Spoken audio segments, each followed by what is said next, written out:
عمران خان کے اثاثوں میں 27 کروڑ روپے سے زائد کا اضافہ۔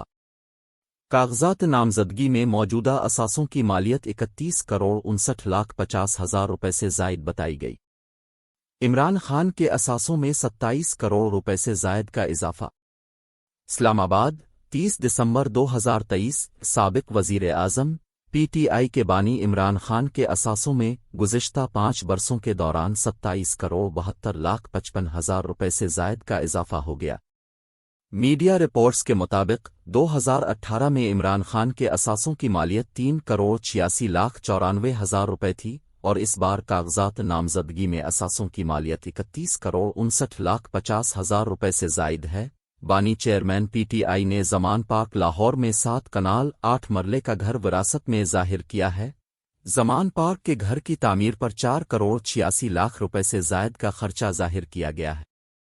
بتایا گیا ہے کہ سابق وزیر اعظم کے کاغذات نامزدگی میں بنی گالہ میں 300 کنال اراضی کی بطور تحفہ میں وصولی ظاہر کی گئی ہے۔ بنی گالہ گھر کی تزئین و آرائش اور ریگولرائزیشن کی مد میں 39 لاکھ روپے سے زائد کا خرچ ظاہر کیا گیا ہے۔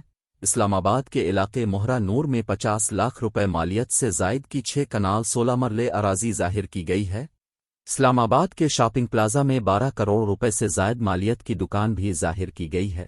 3 کروڑ 40 لاکھ روپے سے زائد مالیت کا 2 کمروں کا فلیٹ بھی اسلام آباد کے پلازے میں ظاہر کیا گیا ہے۔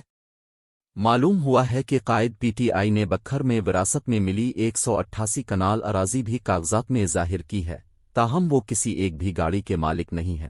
عمران خان کے پاس 3 کروڑ 15 لاکھ روپے سے زائد کیش دستی موجود ہے۔ اسلام آباد کے مختلف بینک اکاؤنٹس میں 6 کروڑ روپے سے زائد کی رقم ظاہر کی گئی۔ 2 لاکھ روپے کی 4 بکریاں بھی تفصیلات میں بتائی گئی ہیں۔ توشہ خانہ سے خریدی گئی قیمتی اشیاء کی قیمت 1 کروڑ 18,77,000 سے زائد ظاہر کی گئی۔ بتایا جا رہا ہے کہ سابق وزیر اعظم نے اہلیہ بشر بی بی کے نام پاکپتن اور دیپال پور میں 698 کنال اراضی ظاہر کی ہے۔ بشر بی بی کے نام بنی گالہ میں 3 کنال کا گھر بھی عمران خان کے کاغذات میں ظاہر کیا گیا ہے۔ سربراہ پی ٹی آئی نے ایف بی آر کو 2021 میں 14 کروڑ 10 لاکھ روپے سے زائد اثاثے ظاہر کیے۔ ایک سال کے دوران 2022 میں اثاثوں کی مالیت بڑھ کر 32 کروڑ روپے سے زائد ہوئی۔ ایف بی آر سرٹیفکیٹ کے تحت 2023 میں اثاثوں کی مالیت 31 کروڑ 59 لاکھ روپے ظاہر کی۔